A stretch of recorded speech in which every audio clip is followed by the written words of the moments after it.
What is going on, everybody? It's your boy Average Leader here with another video. Today we are tackling course schedule 2. This question is asked by Amazon, Microsoft, Doordash, Oracle, Google, and a few other companies. Before we start, you guys should go give my first course schedule video a look. That question is similar to this one, and I think is a good one to understand. Also, if you guys can go ahead and hit that subscribe and like button, that would mean the world to me. It helps my channel out a ton by giving it more exposure to people that don't know me. And if you want to see another problem done, just comment down below and I'll make sure to do it for you. With that all out of the way, here we go. There are a total of n courses you have to take labeled 0 to n-1. Okay. Some courses may have prerequisites. For example, if prerequisites I equals AB, this means you must take course B before the course A. Alright, so you need to take the first index course before you take the 0th index course. Alright, I'll keep that in mind. Given the total number of courses, num courses, and a list of prerequisite pairs, alright, right here, num courses and prerequisites, return the ordering of courses you should take to finish all the courses. Okay, if there are many valid answers, return any of them. And if it's impossible, return an empty array. Okay, cool. So, similar to course schedule 1, this is a graph problem with each class representing a node and each of the prerequisites representing an edge between nodes. And each of these edges are actually directed edges, since we have a before and after course, or we know that there's an edge that are linking two classes where you have to take one before the other. Okay, so how do we get this ordering of courses?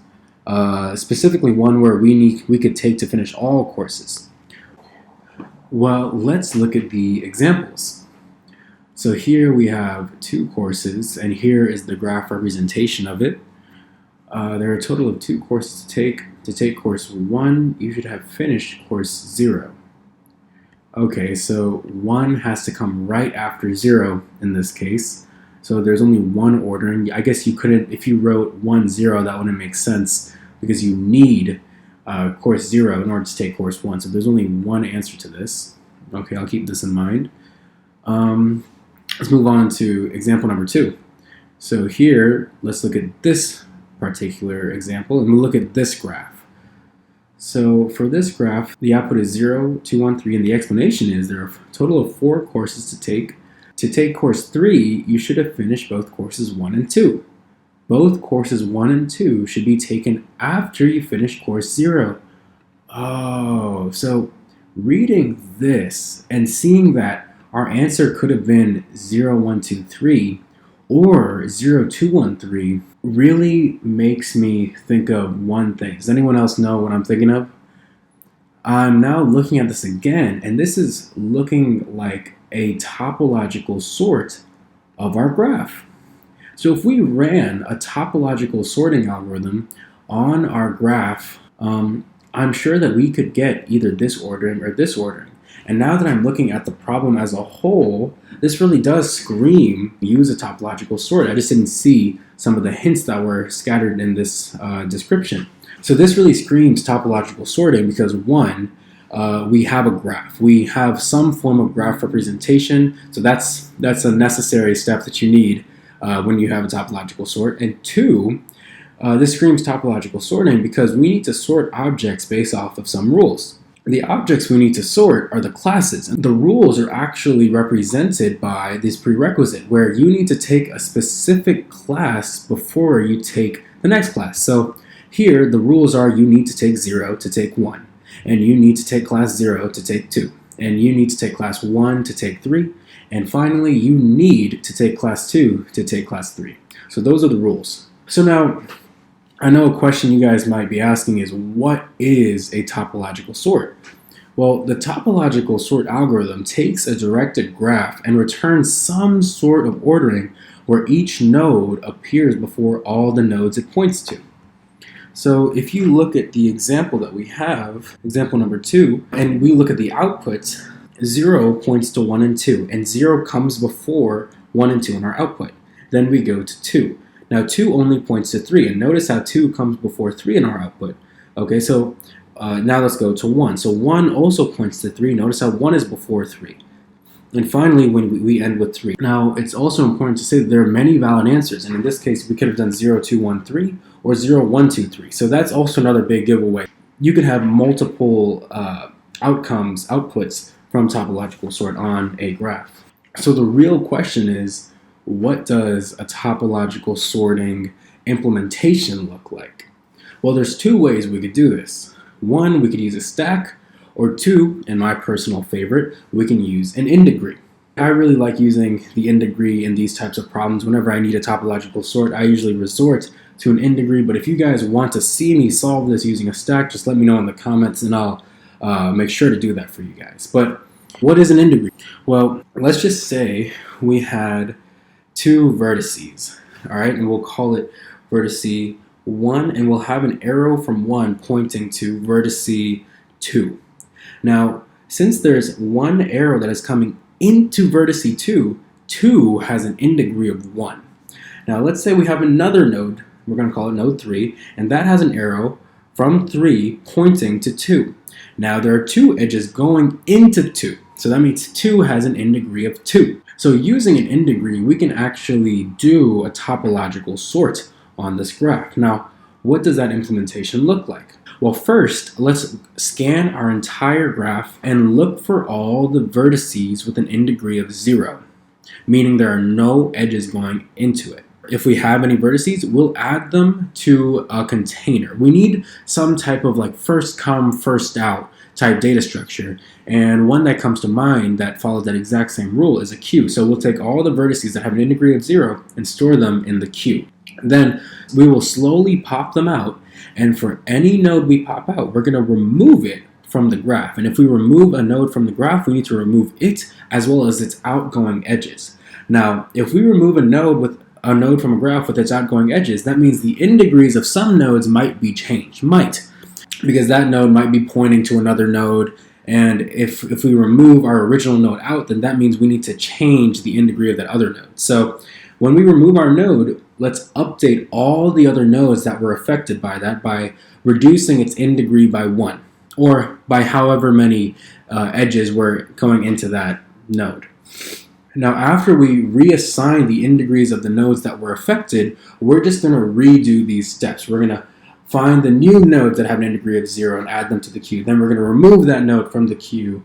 Then we're going to pop that node from the queue and also remove it and its outgoing edges from the graph. And then finally reassign the in-degrees and then keep going until we basically remove every node from the graph. Now, when we do this, we're going to notice something very, very interesting. And I'd like to show you guys using an example. All right, so I took this example straight from Leetcode. This was example number 2 on Leetcode. And let's just go through our topological sort implementation on this graph. And here is the implementation. I'm going to put it right here. All right, so let's begin. So first, let's go ahead and label what are the in-degrees of each of these nodes. So let's start with 0. 0, I don't see any edges going into it, so this one has an in-degree of 0. Now let's go to 1. Now I see this arrow going into 1, so this one has 1 arrow going into it, so has an in-degree of 1. Now 2. 2 is similar to 1, only 1 edge is going into it, so it has an in-degree of 1. Now 3, look at this. It has 1 arrow coming into it from 1, and then 1 arrow coming into it from 2. So this actually has 2 edges going into it, hence it has an in-degree of 2. Alright, so what's the first step? First, we're going to find the vertices with an in-degree of 0 and add it to our queue. So I'm also going to make a queue right here. Okay, this is going to be our container. And I'm going to add 0 to it. Okay, so after we add all the nodes with an in-degree of 0 to our queue, we're going to pop off an element from our queue. So I'm going to pop off the 0 from our queue. And when I pop it off, I'm going to remove that node and its outgoing edges from our graph. So I will go ahead and do that by removing these. All right, now when we do that, we need to reassign the in-degrees of the nodes that were affected. Now 1 and 2, that used to have edges going to it, now that 0 is out, they have no edges going into it. So I'm going to change them, and now they have 0 edges going into them, so now they have 0. Now, I'm going to restart. So we have to redo step 1. What's step 1? We're going to find the vertices with an in-degree of 0 and add it to the queue. So in no particular order, I'm just going to add 2 and 1 to our queue. So 2, 1. All right, now we're going to pop a node from the queue and remove it as well as its outgoing edges from our graph. So I'm going to pop 2 off, and now we're going to remove it from our graph. All right, it's removed. Now we're going to reassign the end degree of the nodes that were affected. In this case, it's only 3. Now it only has 1 edge going into it, so I'm going to make it 1. Okay, now we're going to redo step 1. We're going to find the vertices with an end degree of 0 and add it to our queue. 1 is already in our queue, so we don't need to add it again. But now we're just going to pop a node off of our queue, and that is 1. So when we pop 1 off the queue, we need to remove the node from the graph. So in our case, we're going to go ahead and erase this. And when we remove a node from the graph, we are going to reassign the end degrees of the nodes that were affected. So now 3 has no edges going into it, so it has an end degree of 0. And finally, we're gonna restart. We're gonna go back to step 1. We're gonna find the vertices with an end degree of 0. 3 now has an end degree of 0, so we'll go ahead and add it to the queue. And now we're gonna pop off a node from the queue. I'm gonna pop it off, and when I pop it off, I'm going to remove it from the graph. Okay, so I'm gonna remove this. Bye-bye. 3 is out. And now we're going to stop. But notice this. Look at this. The nodes that we added to our queue are in the order such that we have 0, 2, 1, and 3. And does this look familiar? Well, this is actually our output. So we're going to add one more step in our implementation. Every time we pop a node off of our queue, let's add it to our answer array. Our answer array has to be the topological sort of our graph. So we'll just add it to our answer array whenever we're done. So this is one short example that we did from Leetcode. If you guys want to go to this timestamp, this will be where I start coding. But for those of you guys that want to see another example, I'm going to do one more for you guys really quickly. So just stay tuned. Alright, so this graph I actually stole from a slide online. I think this is from University of Washington CS class, and they just have this really nice looking slide, so I basically made a little graph representation based off of it. And now all I'm going to do is do a topological sort on this graph using the same implementation that we just did moments ago.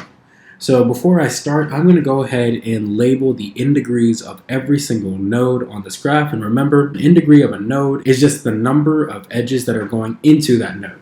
So let's start with 322 all the way on this right-hand side. So 322 only has 1 edge going into it, so it has an end degree of 1. Now let's go to 321. 321 has an end degree of 1 because there's only 1 edge going into it, so 1. Let's go to 143. 143 has 1 edge going into it, so it also has an end degree of 1. And 142 has no edges going into it, so it has an end degree of 0. Now let's go to 370. 370 has 1 edge going into it, so it has an end degree of 1. And 341 has 1 edge going into it, so it has an end degree of 1.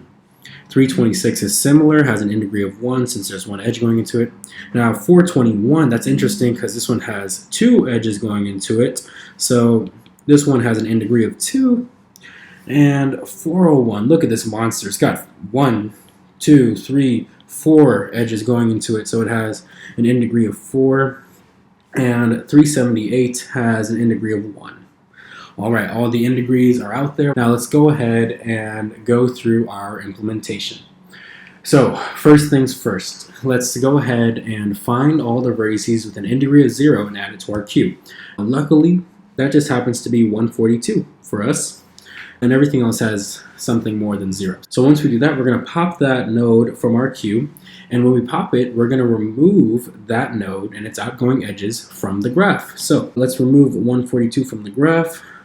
And once we do that, we need to reassign the end degrees of the nodes that are affected. In our case, 143 now has 0 incoming edges, so I'm going to change that to 0.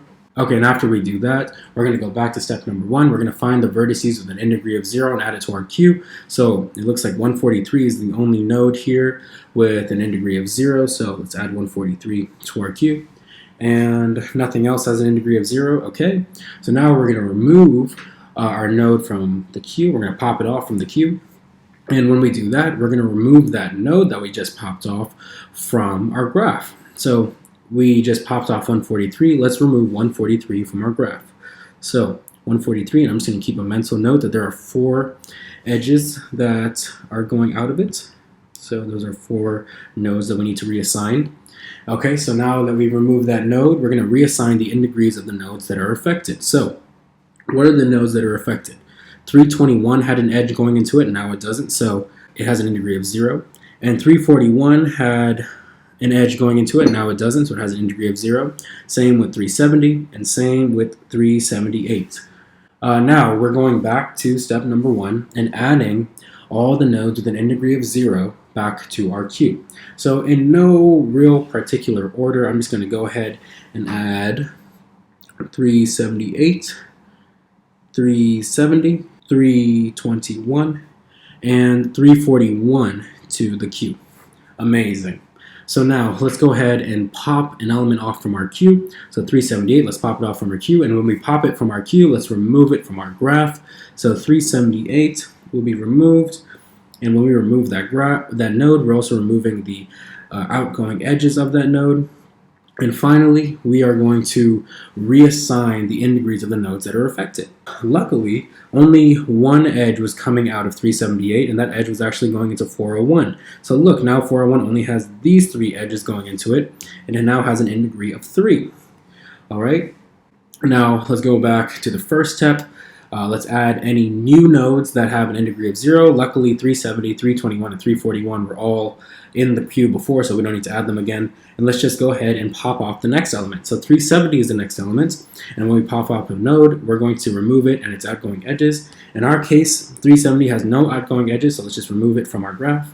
And since it doesn't have any outgoing edges, we don't need to reassign the in-degrees of anything, so let's just go back up to the first step. Let's add any new nodes that have an in-degree of 0. Luckily, nothing has changed. So now let's just pop off an element from our queue, 321. And when we pop off an element, we're going to remove it from our graph. So 321, I'm going to make a mental note that it has 2 outgoing edges. Now, after we remove it, let's reassign any nodes that were affected by this removal. And we see that 322 has no more incoming edges, so it has an in-degree of 0. And same with 326. And now we're going to go back to step number 1 and add any new nodes to the queue with an in-degree of 0. So I'm going to add, in no particular order, 322 and 326. So 322, 326. All right, perfect. Now let's go to the next step and pop off the next element in our queue. And then in our case, that's 341. And when we pop off an element from our queue, we're always going to remove it and its outgoing edges from the graph. So I'm going to pop that off. After we do that, we're going to reassign the in-degrees of the nodes that are affected. And in our case, that was 401. Before it had 3 edges going into it, now it only has 2. So let's make the in-degree 2 for 401. And now let's add any new nodes that have an in-degree of 0. Nothing has changed, so let's just pop off the next element, and that's 322. Now when we pop off 322, let's go ahead and remove it from our graph as well as its outgoing edges. And I'm going to make a note that there are 2 outgoing edges that 322 has. So it has this one and this one. Let's reassign the in-degrees of our nodes that are affected. So 421 before had 2 incoming edges, now it only has 1. So I'm going to make that in-degree 1. And 401 now only has 1 incoming edge. This monster had 4, now it only has 1. All right, cool. Now let's restart and add any new nodes that have an in-degree of 0. So since there are no new nodes with an in-degree of 0, let's just pop off the next node from our queue. And in our case, it's 326. Let's pop it off. And when we pop it off, we need to remove that node and all its outgoing edges from the graph. So 326, let's remove it. And let's remove its outgoing edges. And now let's reassign the in-degrees of the nodes that were affected. Now look, 401 and 421 have no incoming edges. So look, they're both 0. Woo! And finally, the last step is to restart and add any new nodes that have an in-degree of 0 back to our queue. So in no particular order, I'm just going to add 421 and 401 to our queue. And when I do that, I'm going to remove them from the graph. So finally, 421, 421 gets popped off and it gets removed, and then 401 gets popped off, and we'll remove that from the graph. So now we have an empty graph. There's nothing left. And notice this. So what is our order that we got from this? I'm just going to rewrite it so it's nice and clear. 142, 143, 378, 370, 321, 341, 322, 326, 421,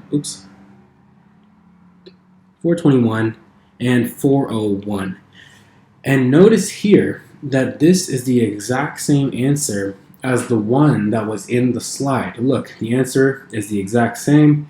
Now, I could have rewritten it to be a different topological sort. There were many times where I could have added different nodes to the queue in a different order, but just so you guys can see that this answer was the right one, and it's right because I think the University of Washington said so in the slides. So yeah, that's how you do that. All right, cool. So now we know how to do that. Let's go right into the code and code this sucker out. All right. So first things first, we need to create some type of graph representation. And like we did in course schedule 1, we need to create an adjacency list. And a way we can do this is by creating a hash map. Now, remember, the keys will be the nodes and the values will be the neighbors of the nodes.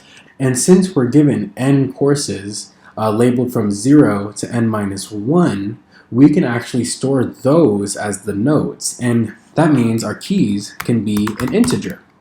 And the neighbors, we need some container to hold the neighbors. And a very easy way to do this is by using an array list. So I am just going to make the value an array list of integers. So let's go ahead and make that.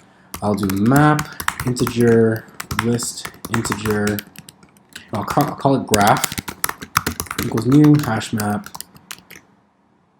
All right, perfect. And like we did in all of our examples, we know that we are going to use a queue at some point. So let's make a queue that will hold the nodes. And remember, our nodes are going to be integers here. So let's go ahead and make that an integer. And we'll call it order equals new to list. Awesome. And now what are we returning? We're returning an int array. So I'm just going to make an int array called answer. And at the end of the day, the output only has num courses number of elements in the output. And in example 1, we have 2 for num courses. There's only 2 elements in the output. In example 2, we have 4 num courses. So there's 4 elements in the output. So our answer is going to be a size of num courses. Awesome. So let's go ahead and populate our graph. The first thing that you got to do is initialize all our nodes to have no neighbors. So I can do that by doing this. 0, I is less than courses, I plus plus. And all I'm going to do is graph.put I, and remember, I, since we're going from 0 to n-1, or num courses minus 1, we're just going to put those nodes in with empty array lists. Okay, and next we are going to put all the neighbors of our nodes into our graph, and we're going to do it very similar to how we did it in course schedule 1. So we do for int pre and prerequisite. Okay, just in case I can't spell that, I'm just going to copy paste it. And I'm going to break our prerequisite into the class to take before and the class to take after. Okay, after.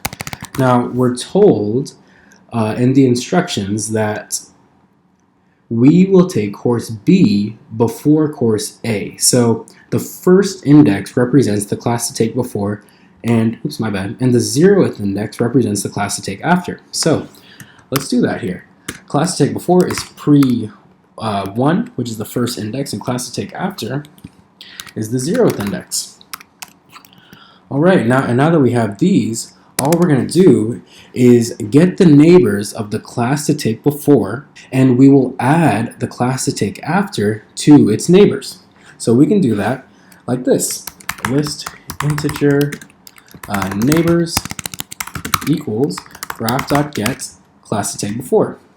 So we're basically getting the container holding all of the neighbors, all of its current neighbors. Now, in the beginning, since everything's empty, we'll just have empty array lists. But to make sure that our neighbors are properly populated, we're going to add class to take after to our neighbors. So neighbors.add class to take after. Awesome. And finally, just to really update the graph, we need to put our neighbors back in to our graph. We are going to put this back into our graph. So graph.put, and we know the neighbors will be the value, but let's make sure that they're the value to what specific key? Well, they're going to be the neighbors of the class to take before, right? Because we're specifically getting the neighbors of our class to take before, and then we're adding the class to take after to those neighbors. So we are putting the neighbors with the key of class to take before. All right, amazing. So with these lines, we have properly populated a graph. We have a graph representation. Now, throughout our examples, I kept saying to do a proper topological sort, we're going to use an implementation that uses an in degree. So at some point, we know we need to use an in degree. Now, how can we represent an in degree of a node? Well, we know the number of nodes is equal to num courses, and we are quite literally going through all of the edges in these lines, and by getting the class after, see, we're getting the class to take after. So every time we are accessing this, we're actually accessing an edge that goes into the class to take after. Or in other words, we're increasing the in degree of this class.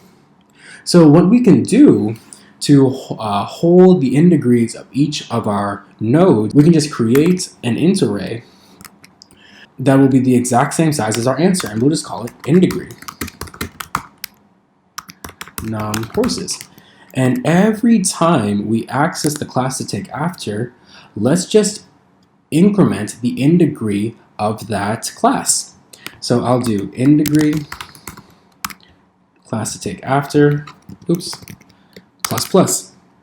And this, that's not plus plus. And this is going to properly update our in degree of all our nodes. So with these lines, we have 1, successfully created a graph, and 2, successfully created an in degree of all of our nodes in our graph. Awesome, so now let's move on. Now remember, what's the first thing that we have to do in our implementation? First things first, let's go through our in degree and find the node with 0 incoming edges. And if we find a node with 0 incoming edges, where do we add that? Where do we put that in?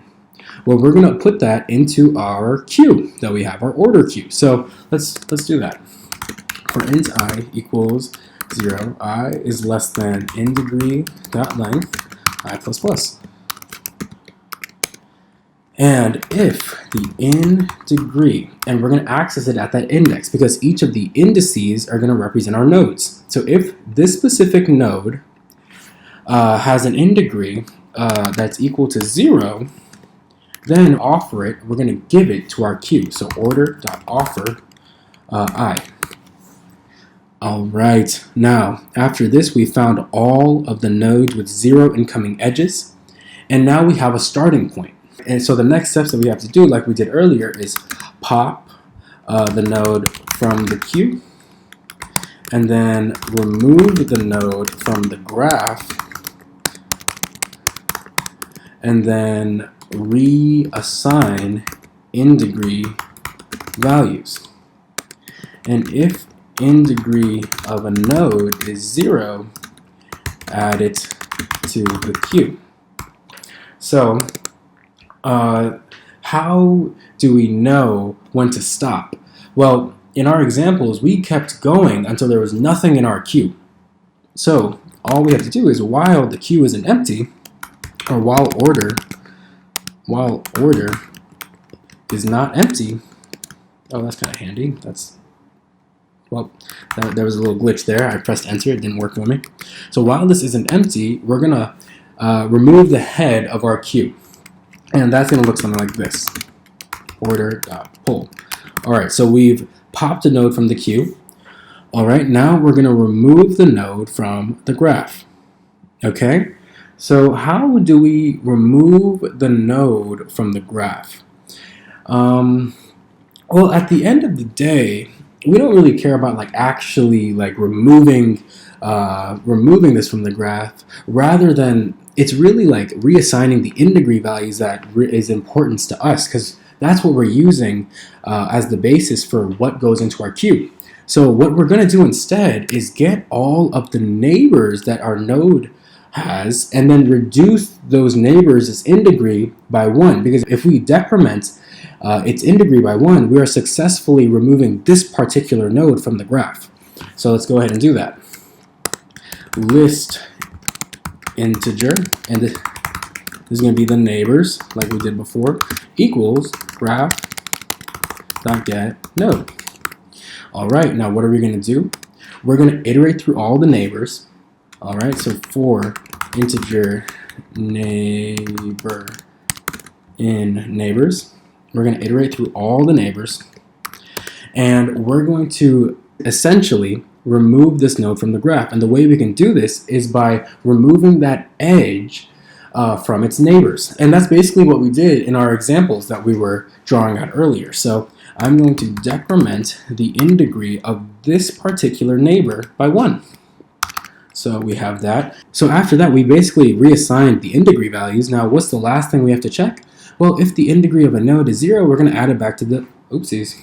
If the in-degree of a node is 0, we're going to add it back to the queue. All right, so that's the last step we got to do here. If the in-degree of the neighbor, spacing's a little weird, equals 0, let's go ahead and add it back to our queue.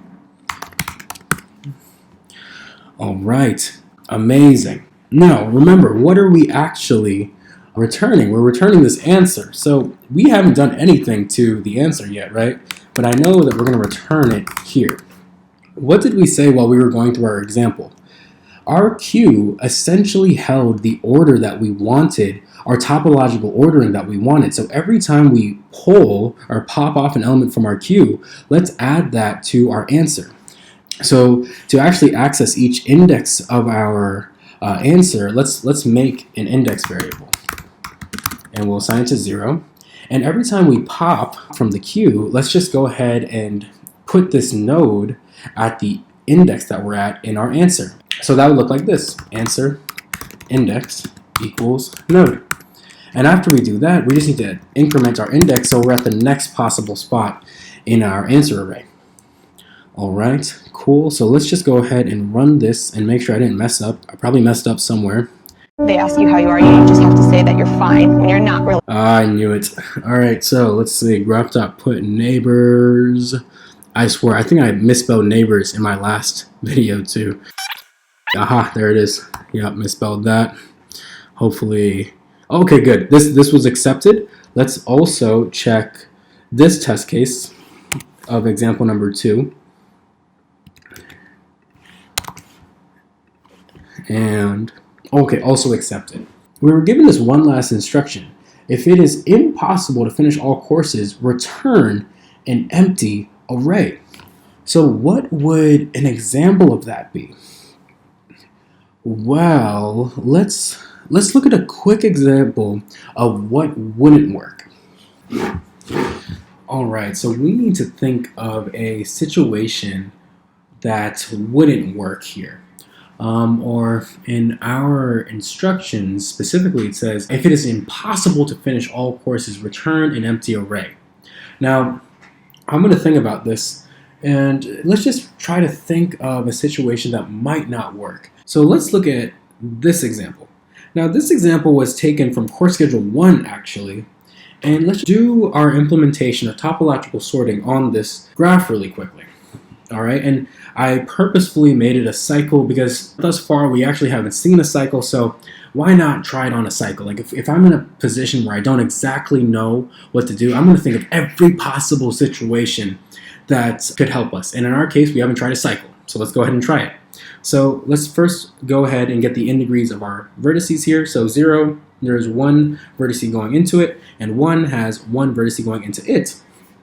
Sorry, one edge going into it. I'm really sorry if I misspoke there, but 0 and 1 have one edge going into each of them.